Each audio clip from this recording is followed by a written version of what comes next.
kita. Tadi Pak Kiai mengatakan bahwa jangankan memahami Al-Quran dan Sunnah, ya, kita diajak suruh untuk mandiri memahami Al-Quran dan Sunnah. Memahami kitab fikih yang sudah jadi saja sulit, apalagi memahami kembali ke referensi awal Al-Quran wal Sunnah wal Ijma wal Qiyas ini disepakati. Oleh sebab itu at-tafaqquh fid din ini sangat penting. Di kitabnya Pak Kiai Abdul Rahim Tuhfatul Thalib di bagian cover itu kan menukil hadis Rasul SAW, may yuridillah bihi khaira yufaqihu fid din. Siapa yang Allah inginkan kebaikan, Allah berikan ia faham terhadap agamanya. Diriwayatkan oleh Imam Muslim di dalam sahihnya, yang lahir tahun 204, wafat 261 Hijriah. Memang ini tidak secara eksplisit mengartikan fikih, ya, tapi fikih masuk ke hadis itu. Karena yang namanya at-tafaqquh fid din, kalau kita nukil ayat di surat At-Taubah, falaula nafara min kulli firqatin minhum ta'ifatun liyatafaqahu fid din wa liyundiru qaumahum idza raja'u ilaihim la'allahum yahdharun. Ayat ini kan menceritakan bahwa, ya, secara makna bahwa jangan seluruhnya pergi jihad, harus ada sekelompok yang menetap untuk belajar ilmu agama dengan lafaz liyatafaqahu fid din, agar mereka bisa faqih di dalam agama. Nah, di dalam tafsir At-Tabari, Al-Imam Abu Ja'far At-Tabari yang dilahirkan tahun 224 Hijriah, wafat 310 Hijriah, beliau menafsirkan maknanya yata'allamuna ma anzalallahu ala nabiyyih, yaitu mereka belajar apa yang diturunkan oleh Allah kepada Nabi-Nya Muhammad sallallahu alaihi wasallam. Berarti maknanya luas. Maknanya ilmu yang dipelajari yaitu at-tafaqquh fid din itu luas, tapi salah satu yang terurgen, terpenting itu adalah fikih. Banyak ada ulama mengatakan lafaz berikan peringatan pada mereka ketika mereka kembali, itu memberikan peringatan pasti perkara hal-hal yang dilarang oleh Allah, tidak boleh dilanggar. Itu isyarat adalah fikih, ilmu fikih. Karena berbicara tentang tidak boleh bermaksiat, dan ini adalah hukum, kalau dilanggar hukumnya haram, maka isyaratnya itu masuk juga kepada ilmu fikih. Nah, sehingga disimpulkan bahwa at-tafaqquh fid din itu satu hal yang sangat penting. Ya, dalam hadis yang lain Nabi bersabda sallallahu alaihi wasallam, sebagaimana diriwayatkan oleh Imam Bukhari yang lahir tahun 194, wafat 256 Hijriah, di dalam sahihnya, an-nas ma'adin khiyaruhum fil jahiliyati khiyaruhum fil islam idza faquhu. Manusia bagaikan tambang, yang terbaik mereka di masa jahiliyah, mereka juga akan terbaik di masa Islam apabila faquhu dengan wajan faula soru fuqaha, kalau mereka menjadi ahli-ahli fikih. Dalam riwayat yang lain, idza faqihu ay fahimu, apabila mereka memahami. Nah, begitu istimewanya kedudukan orang-orang yang memahami hukum Allah, artinya dia memahami apa yang dikehendaki oleh Allah lewat lisan Nabi Muhammad sallallahu alaihi wasallam, lewat perbuatan Nabi Muhammad sallallahu alaihi wasallam. Nah, ini alhamdulillah kita dapat berkah malam ini, bisa istifadah dengan ulama yang memang mutakhasis di dalam ilmu fikih, dan insyaallah apa yang kita dapat bisa kita terapkan, ya. Syekh Abdul Wahab Sya'rani mengatakan definisi sufi itu kan banyak. Sufi definisinya ratusan definisi. Begitu juga tasawuf, sebagaimana dinukil oleh Imam Abu Nuaim Al-Asfahani dalam kitab Hilyatul Auliya. Tapi kesimpulannya satu, kata Syekh Abdul Wahab Sya'rani, yang namanya sufi itu adalah al-alim ya'malu bi ilmihi, ya, al-alim ya'malu bi ilmihi ala wajhi ikhlas, yaitu orang yang berilmu, yang mengamalkan ilmunya dengan ikhlas karena Allah Subhanahu wa taala. Nah, ini pengantar yang bisa saya sampaikan. Saya berikan waktu kepada Kiai Haj Abdul Rahim untuk bisa memberikan ceramah tentang fikih kepada hadirin yang hadir semua, insyaallah.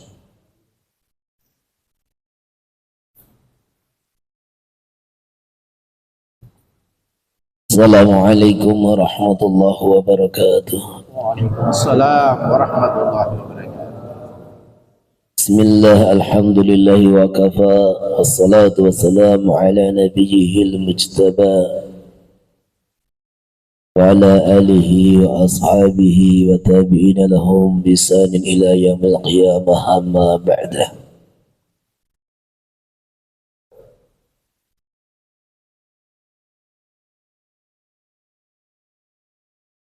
Qala ta'ala bi kitabihil karim, hal yastawi alladhina ya'lamuna wal ladhina la ya'lamun. Wa qala Nabi sallallahu alaihi wasallam, man yuridillahu bi khairan yufaqihu fid din. Wa innama ana qasimun wallahu mu'ti. Kama qala Nabi sallallahu alaihi wasallam. Wa qala aydan, la faqihun wahidun ashaddu ala syaitani min alfi abid.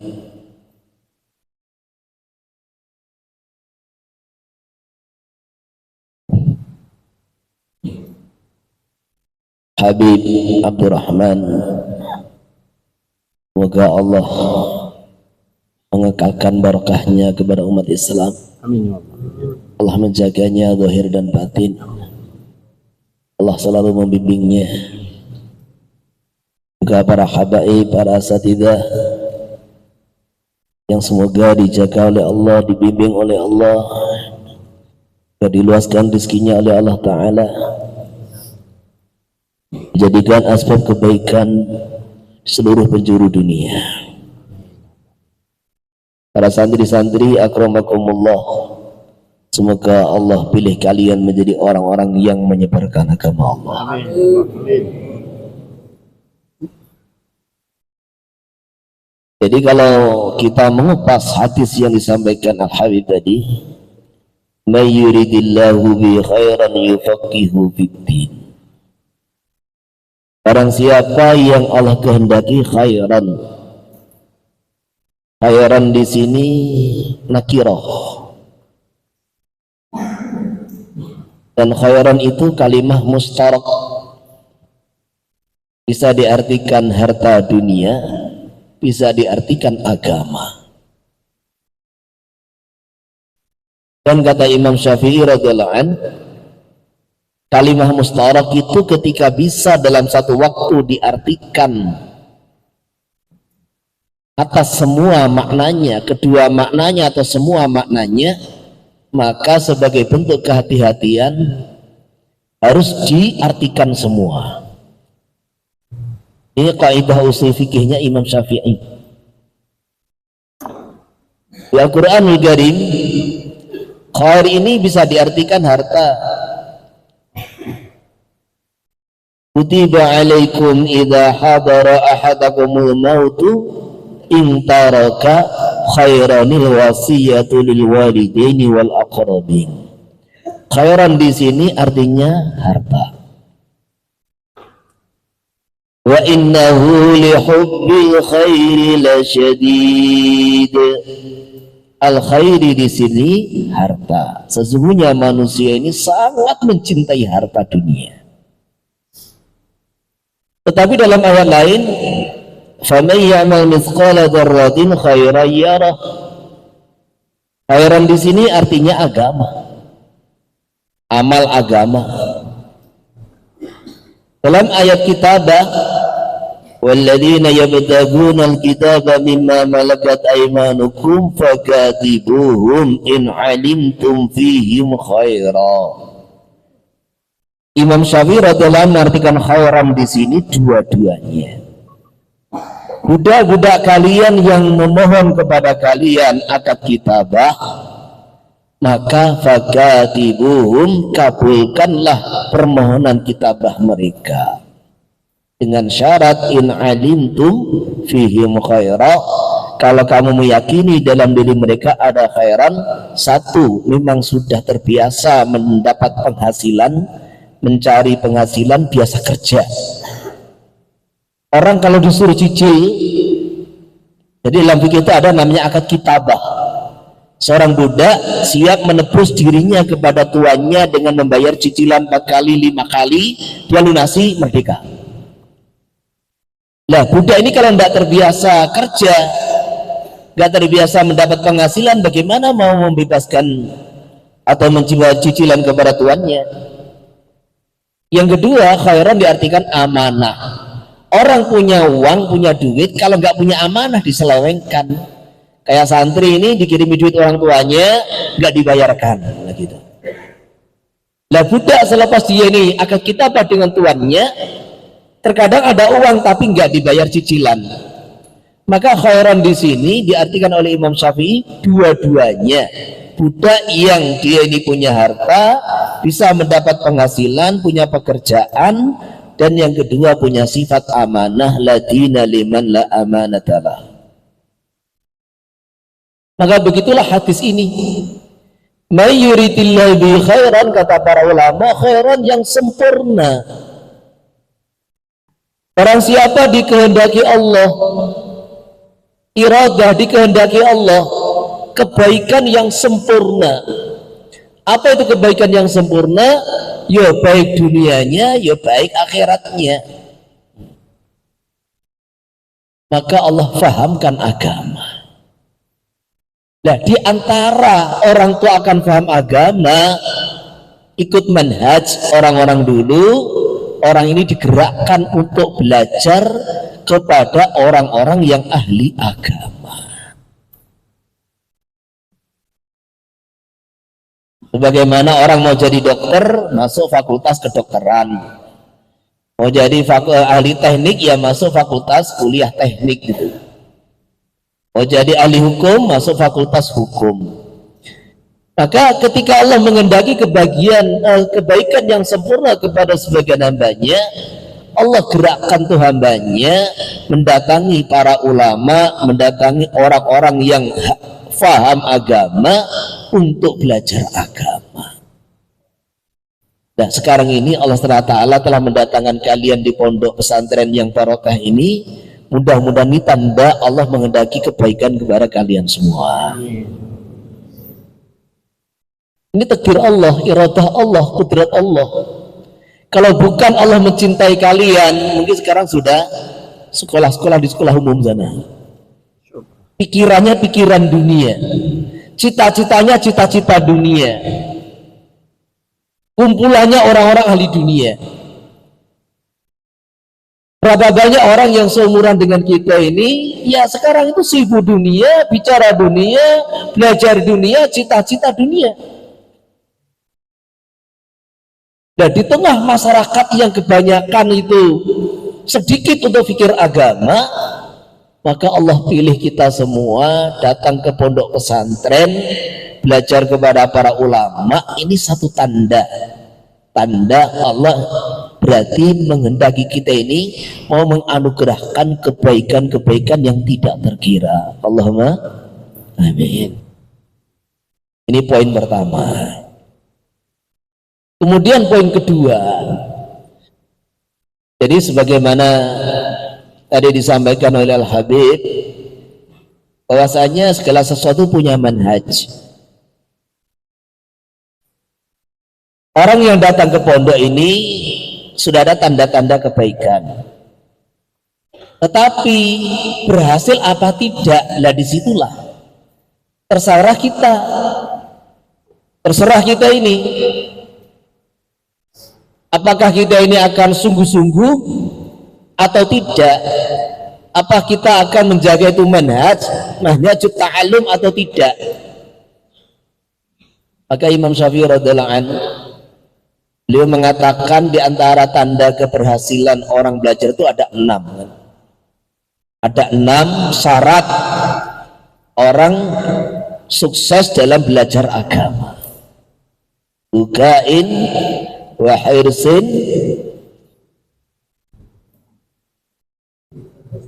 wastibarin wa bulghatin wa irsyadi ustadin wa tuli zamani.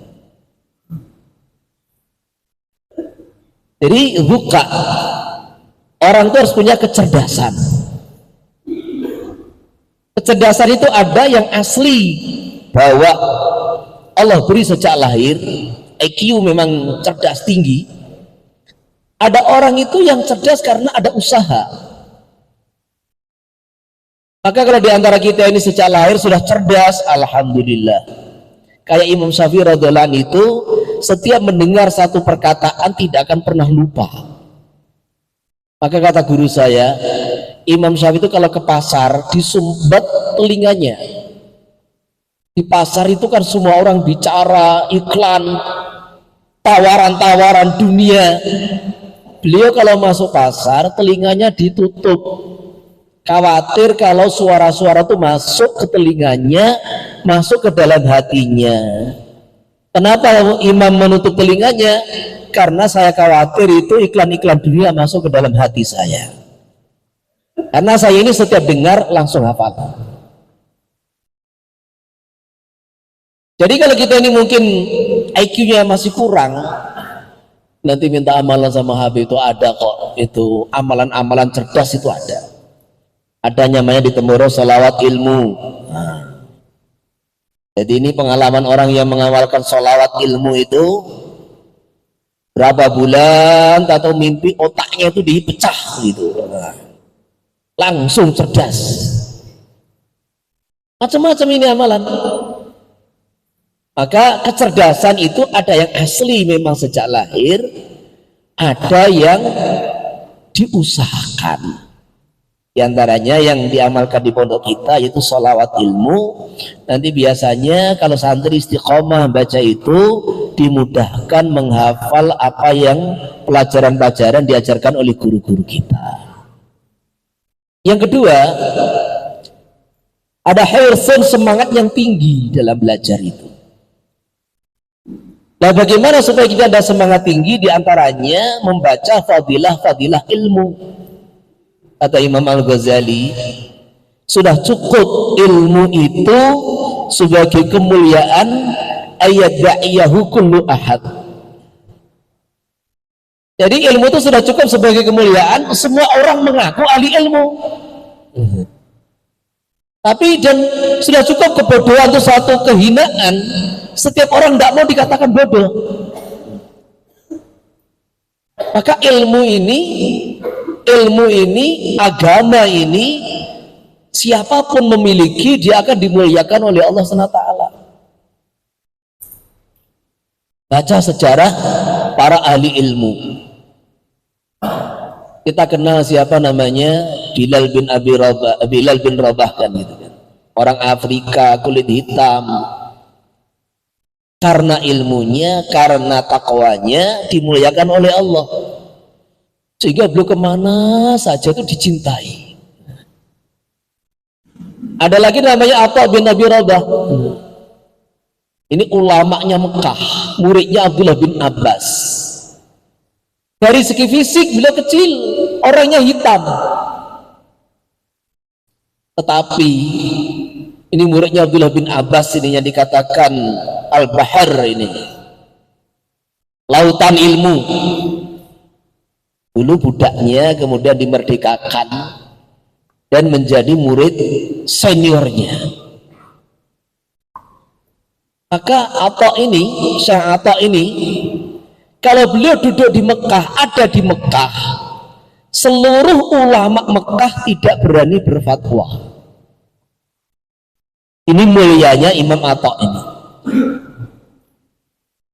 Orangnya kulit hitam, dimuliakan karena ilmu agama. Hingga pernah beliau satu hari itu datang ke Damaskus mendatangi Sayyidina Muawiyah. Maka ketika beliau datang, langsung itu penjaga-penjaganya nggak ada janji, nggak ada apa, langsung mempersilahkan masuk ke istana. Sampai di istana, Masya Allah, oleh Sayyidina Muawiyah didudukkan di samping singgasananya. Padahal kata perawi belum pernah Sayyidina Muawiyah mendudukkan siapapun di kursi raja ini. Nah, Imam Atha susah duduk di sampingnya. Ini mulianya orang ahli ilmu. Jadi sampai orang-orang Arab pun tunduk kepada orang ajam. Sunnah ta'ala.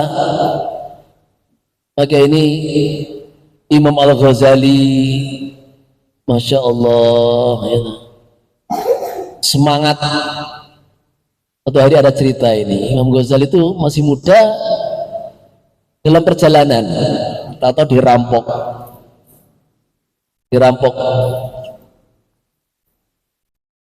maka semua dirampok termasuk kitab-kitabnya.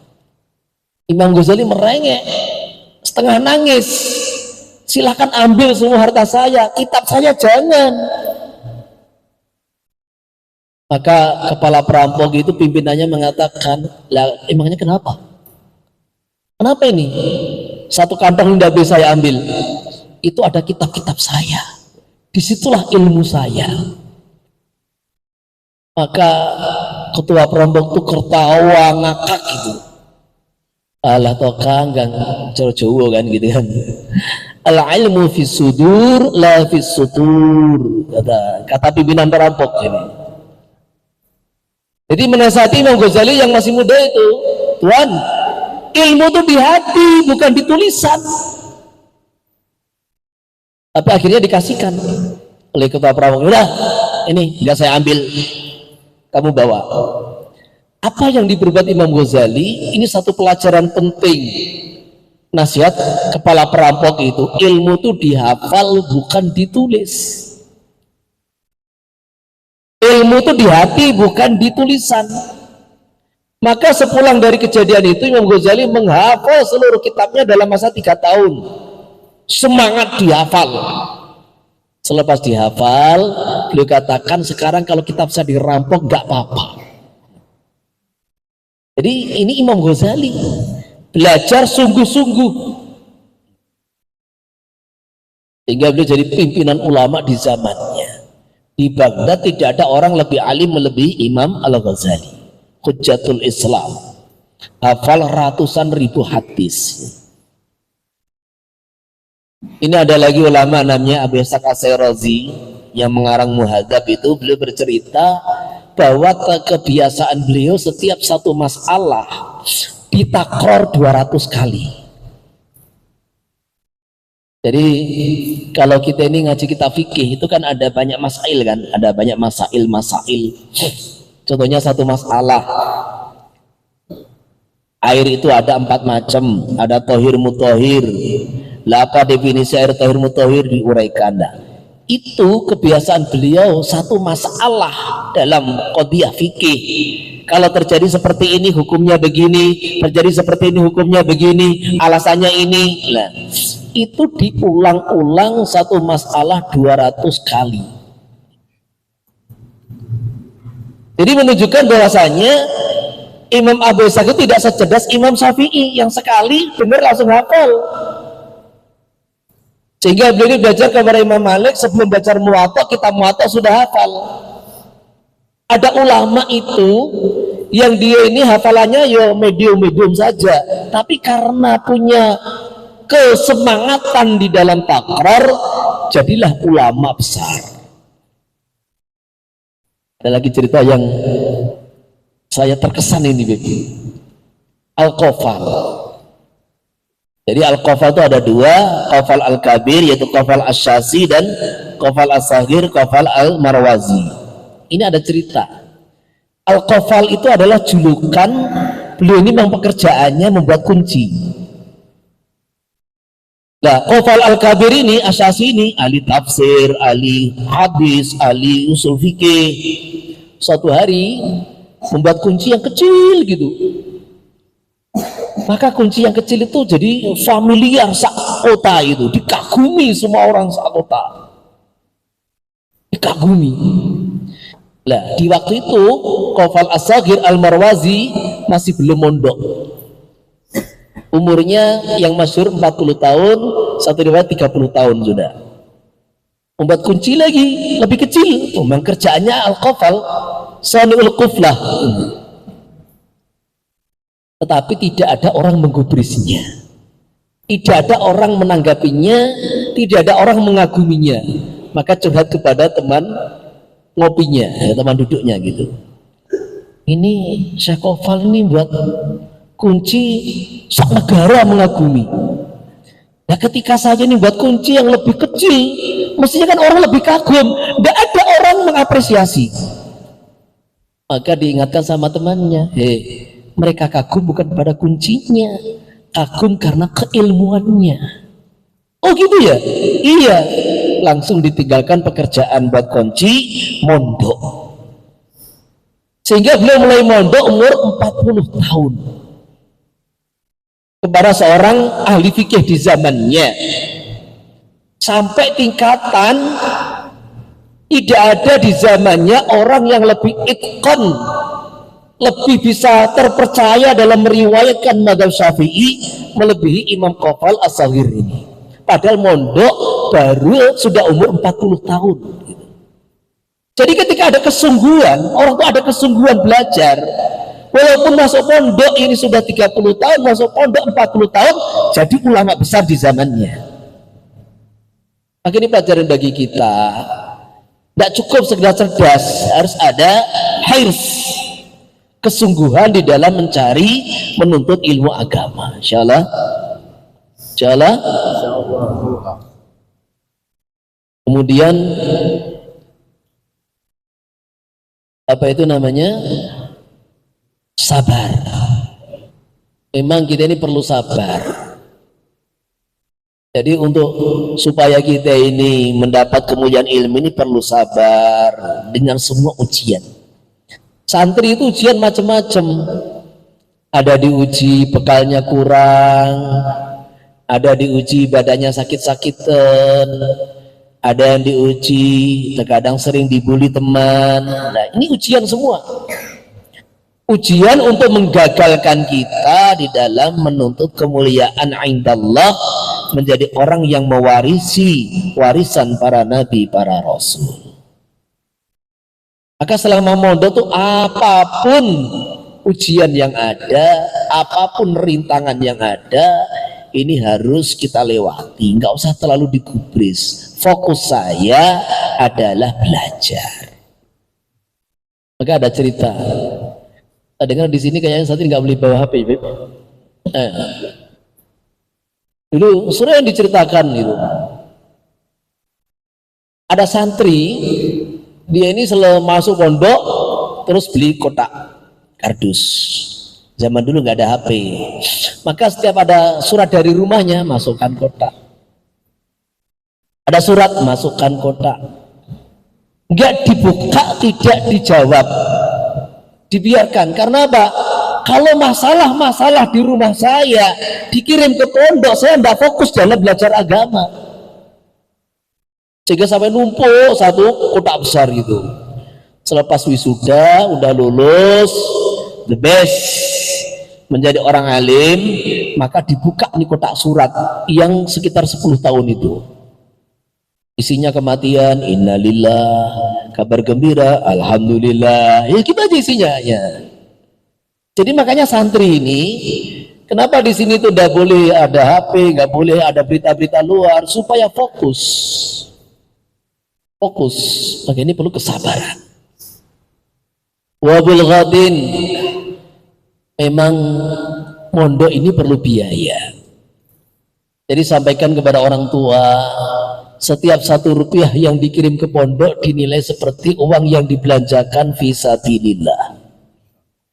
Dilipatkan 700 sampai 700.000 kali, dilipat gandakan. Kalau kalian di rumah, orang tua kasih uang kepada anak ya sekedar nafkah.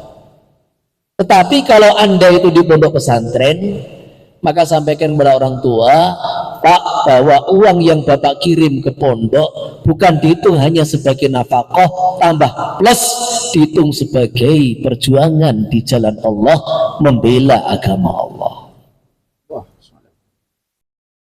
Maka ini Imam Bukhari, beliau yatim, tapi dulu ayahnya itu kaya, seorang pedagang kaya. Nah, oleh ibunya, warisan dari orang tua Imam Bukhari ini,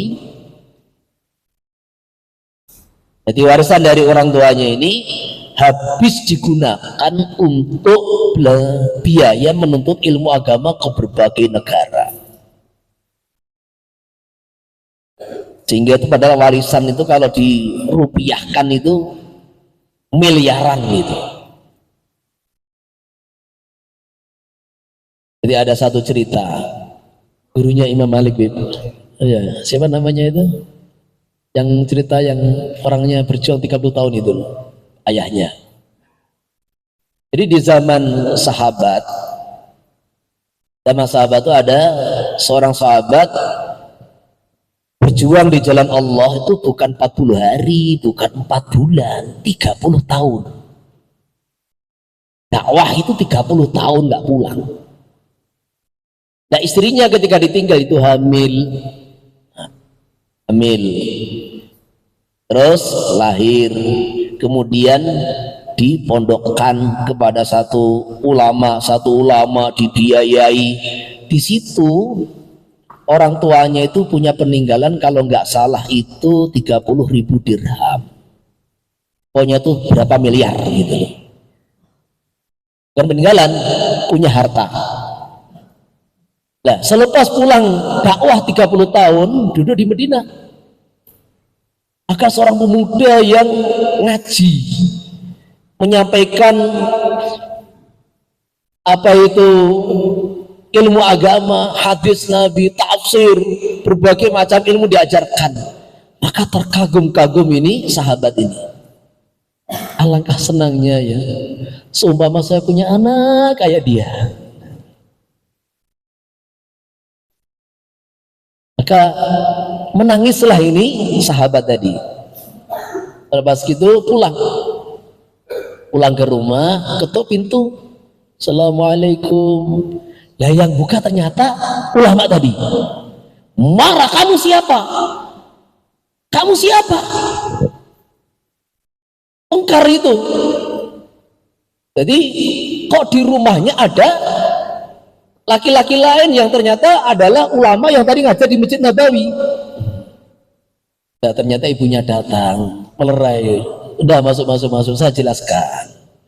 Maka dijelaskan, ini adalah anak kamu yang kamu tinggal dalam kondisi saya hamil. Seneng tadi di masjid itu, masya Allah, alangkah senangnya kalau punya anak seperti dia. Ternyata memang anaknya sendiri, ahli tafsir, ahli hadis, ahli fikih, dan ini akan jadi gurunya Imam Malik.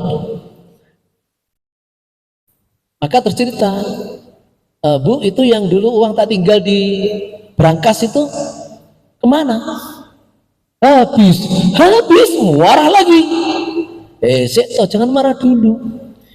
Ini habis bukan saya makan, ini habis membiayai anak kamu sekarang jadi ulama. Kamu pilih mana? Uang sekian miliar apa satu anak yang alim seperti ini? Wah. Oh, gak apa-apa. Kalau hasilnya punya anak seperti ini.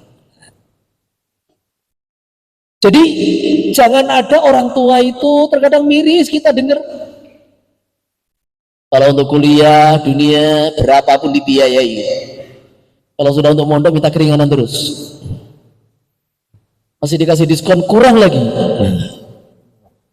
Masya Allah. Jadi santri ini mondok ini kalau mengamalannya baik akan membawa pintu-pintu rizki. Jadi santri ini kalau memang makbul, dia mondok makbul, niatnya lurus karena Allah, akan membawa pintu-pintu rizki. Jadi ada dua orang mengadu kepada baginda Nabi Sallallahu Alaihi Wasallam, dua bersaudara, satu sibuk belajar agama, satu sibuk kerja. Maka yang kerja ini sowan kepada baginda Nabi Sallallahu Alaihi Wasallam, mengadukan saudaranya, ini saudara saya ini belajar agama saja, sedangkan saya suruh kerja, hasilnya kita makan berdua. Maka apa sabda Nabi Sallallahu Alaihi Wasallam? La'allaka turzaqu bihi. Kayaknya kamu dimudahkan rezeki kamu karena kamu membiayai saudara kamu yang belajar agama. Jadi maka luruskan niat kita ini, belajar agama karena perintah Allah, karena meneruskan misi menyebarkan ajaran baginda Nabi Sallallahu Alaihi Wasallam. Maka bulghah, biaya mondok akan dimudahkan oleh Allah Subhanahu wa Ta'ala. Kemudian yang kelima, harus lewat guru. Lah ini yang penting. Gak bisa belajar agama lewat YouTube, gak bisa belajar agama otodidak, beli kitab pelajari sendiri, gak bisa. Sahabat dikatakan sahabat karena talaki langsung, ketemu langsung, belajar langsung kepada baginda Rasulullah Sallallahu Alaihi Wasallam. Tabiin jadi tabiin karena ketemu sahabat. Ada orang Yaman, orang soleh di zamannya, namanya Uwais Al-Qarani. Ini yang dikatakan Nabi semulia-mulianya tabi'in, orang paling soleh. Tetapi waktu ke Madinah nggak jumpa dengan Nabi, dan dipeseni ibunya, kamu jangan lama-lama di sana. Akhirnya balik ke Yaman, nggak jumpa dengan Nabi. Namanya kan ini tabi'in al-mukhdharimun, jadi orang-orang yang hidup sezaman dengan Nabi tapi tidak pernah berjumpa dengan baginda Nabi Sallallahu Alaihi Wasallam, sehingga derajatnya ini di atas tabi'in biasa tapi tetap di bawah sahabat. Sehingga Sayyidina baginda Nabi pesan kepada Sayyidina Umar, Sayyidina Ali, nanti kalau kalian berdua ketemu dia, kamu minta doa kepada dia. Allah Ta'ala kata para ulama, perjumpaan sesaat dengan baginda Nabi Sallallahu Alaihi Wasallam itu menimbulkan kekuatan rohani, kekuatan iman, kekuatan ilmu yang tidak akan bisa dicapai dengan mujahadah ribuan tahun. Sehingga ada orang itu mengatakan, bertanya, itu Umar bin Abdul Aziz dengan Muawiyah utama mana? Utama mana? Ini Umar bin Abdul Aziz dengan Sayyidina Muawiyah utama mana? Maka dijawab, satu hari Sayyidina Muawiyah berjumpa dengan baginda Nabi Sallallahu Alaihi Wasallam itu lebih baik dengan seluruh ibadahnya Umar bin Abdul Aziz. Kok bisa? Iya. Maka ulama memberikan pemahaman gini loh, Sayyidina Muawiyah itu memang dibanding dengan Khulafaul Arba'ah, ibarat ini Sayyidina Abu Bakar, Sayyidina Umar, Sayyidina Utsman, Sayyidina Ali itu seperti ini lampu 10.000 watt, 5.000 watt, 1.000 watt, 500 watt. Lah Sayyidina Muawiyah cuma 100 watt. Dibanding Khulafaul Arba'ah nggak ada apa-apanya. Dan sedangkan Umar bin Abdul Aziz sebetulnya cuma 10 watt, tapi khalifah sebelumnya itu gelap. Nah, gitu. Lampu yang 10 watt, lampu yang 20 watt dibandingkan kegelapan akan tampak terang. Dan begitulah Umar bin Abdul Aziz ini didahului oleh khalifah-khalifah yang boleh, Hajjaj bin Yusuf atau semuanya begitu. Maka walaupun 20 watt tampak terang, tampak paling adil. Sedangkan Sayyidina Muawiyah ini 100 watt tapi sebelumnya 1000-an watt, sehingga kalah pamor. Nah gitu. Ini seorang ulama memberikan pemahaman, tetap satu hari sahabat berjumpa dengan baginda Nabi tidak bisa diimbangi mujahadah walaupun seumur hidupnya. Maka disinilah pentingnya sebagai santri belajar agama harus ketemu dengan guru. Ini Al-Habib berguru di muridnya siapa tadi? Maimun Zubair berguru di Yaman juga, ketemu ulama-ulama wali-wali di Yaman yang belum punya guru sampai baginda Rasulullah Sallallahu Alaihi Wasallam. Sehingga kita ini ngajar ini sebetulnya kita ini bukan apa-apa. Seorang guru ini ngajar, dia cuma menyambungkan santri kepada guru-gurunya sampai Rasulullah Sallallahu Alaihi Wasallam. Kita nggak punya apa-apa.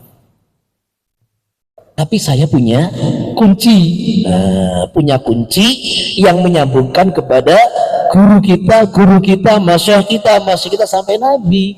Kalau kamu ini belajar agama bukan kepada orang yang punya sanad kepada baginda Nabi Sallallahu Alaihi Wasallam, nanti akhirnya yang diwarisi bukan warisan Nabi. Gak tahu dari mana itu. Maka ada orang belajar Bukhari, belajar tafsir di mana? Di Chicago, Amerika sana. Di Leiden Belanda, kuliah di Leiden Belanda, kuliah di Chicago Amerika. Siapa gurunya? Orang-orang Yahudi. Yang dipelajari tafsir, yang dipelajari Bukhari, Muslim. Bahkan mereka hafal Bukhari, Muslim. Tetapi isinya sudah diselewengkan. Akhirnya jadi dhalun mudhillun fitnatun kabirah, jadi sesat menyesatkan. Maka disinilah kemuliaan ini umatun Muhammadiyah ini. Semua agama yang dipelajari, ilmu agama yang dipelajari, baik itu qiraah Quran, tafsir, hadis, fiqh, semua bersanad kepada gurunya. Maka ini yang tadi wa irsyadi ustadzin, belajar agama harus dengan bimbingan. Tanpa bimbingan seorang tidak akan pernah ceritanya jadi pendekar. Dan yang terakhir, maka ini bersabar, harus bersabar. Watuli zamani. Jadi kalau kita lihat orang di dunia itu, untuk mendapat sarjana 1 itu berapa tahun itu? Itu kan selepas SMA, ya kan? Jadi SD 6 tahun, SMP 3 tahun, SMA 3 tahun, 12 tahun, kemudian sarjana 1 4 tahun. Kalau sarjana 2 tahun, di atasnya lagi apa itu? Profesor itu. S3 berapa tahun? 2 tahun, berarti 8 tahun kan gitu kan. Selepas SMA, jadi dia mulai SD sampai SMA ini 12 tahun, kemudian tambah 8 tahun, belajar 20 tahun, baru jadi profesor S3. Ya, terus kita ini mondok maunya itu, pokoknya Pak Ustadz, saya ini siapnya 8 tahun. Saya harus jadi ulama gitu pokoknya. Kan gitu kan maunya kan. Nah, hatta yalijal jamal fi samil khiyat.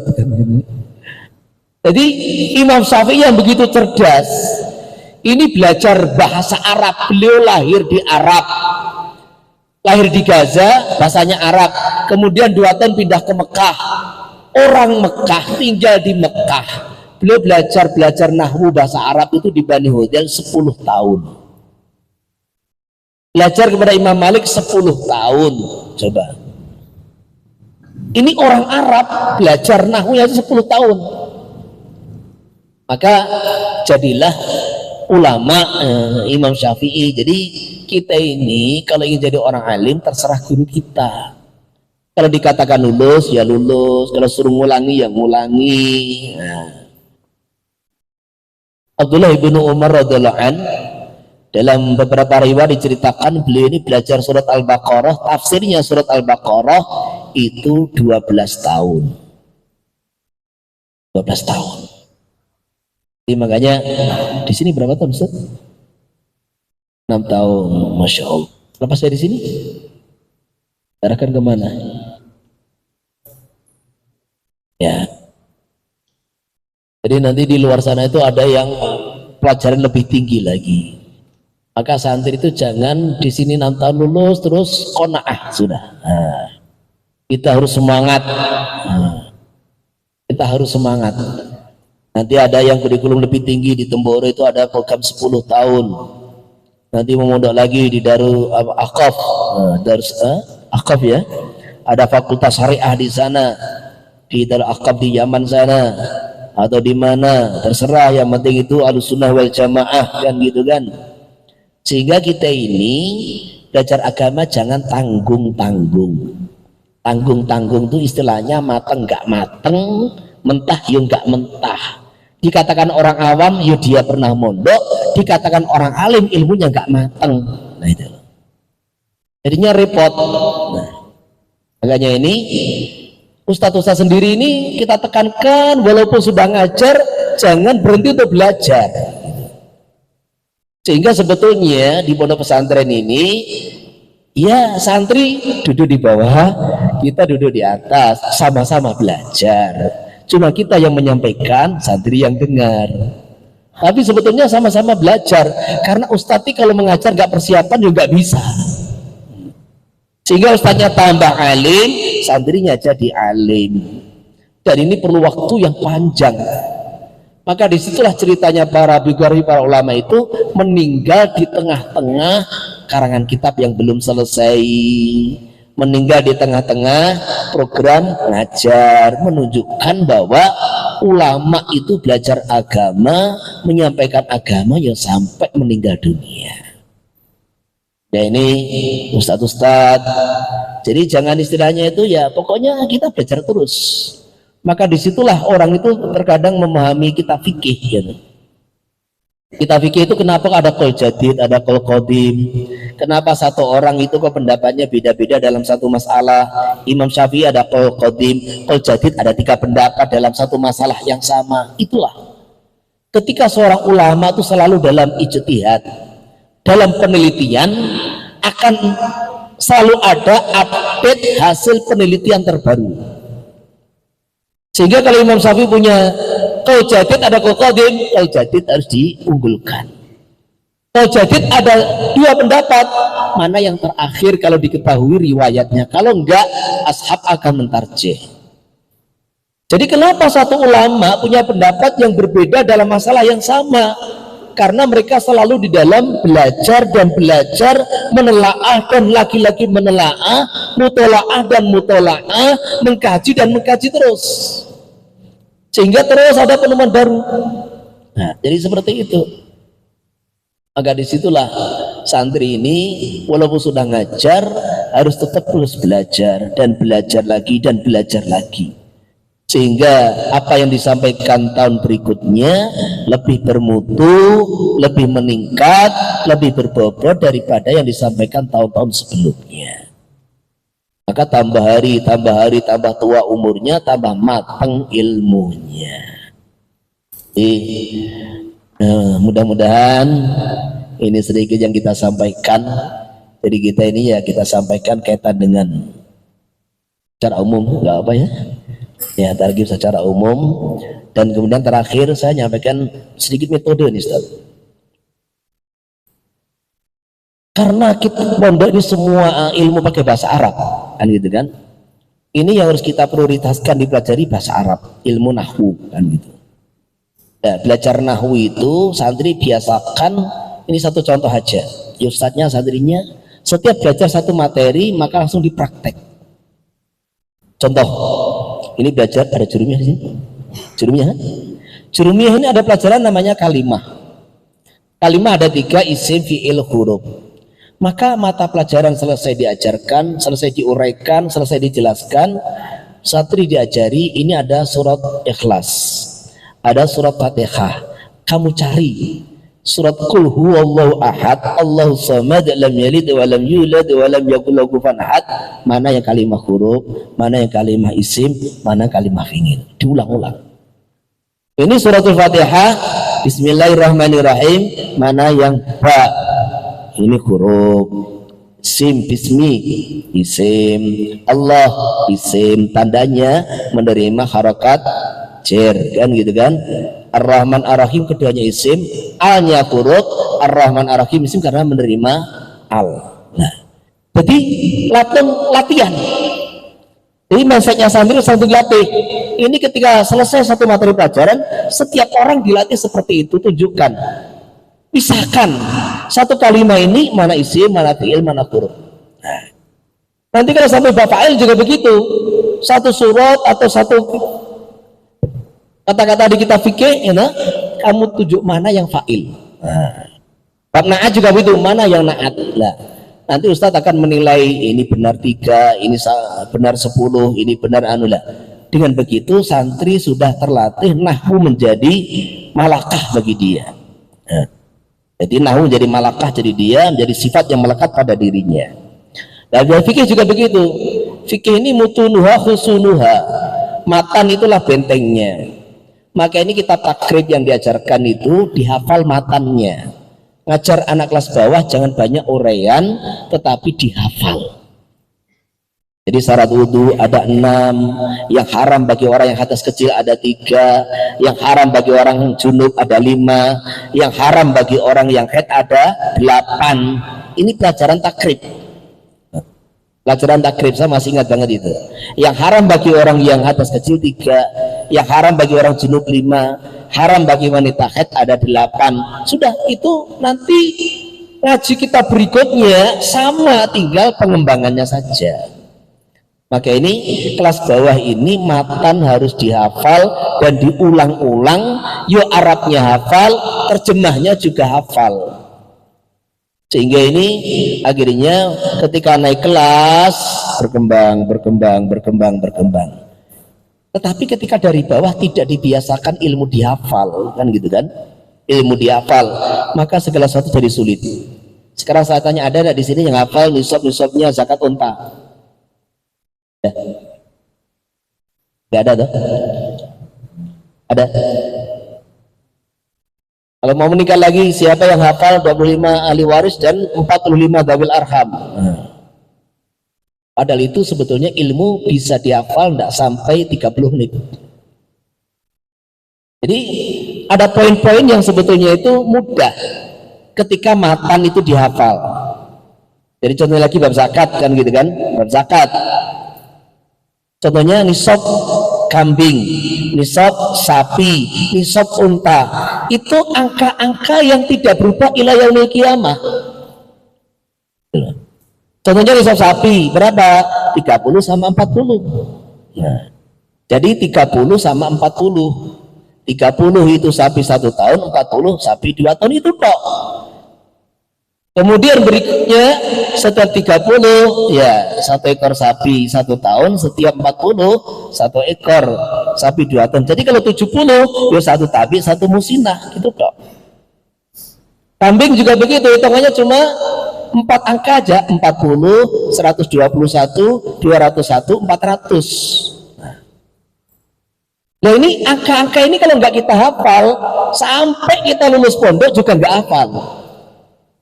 40, 121, 201, 400. Ini nisabnya kambing. 40 1 ekor, 121 2 ekor, 201 3 ekor, 400 4 ekor. Lebihnya setiap 100 1 ekor. Udah selesai, 1 menit hafal. Apalagi nisab unta, ini 11 angka saja. Siapa yang nggak hafal 11 angka kan?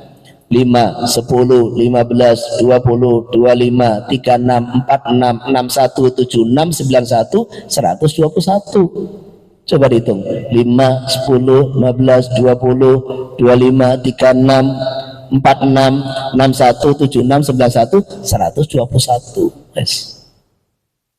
Jadi sebetulnya kalau kita ini suruh ulang lagi, ulang 3 kali sudah. 5, 10, 15, 20, 25, 36, 46, 61, 76, 91, 121. 11 angka. Selebihnya itu setiap 40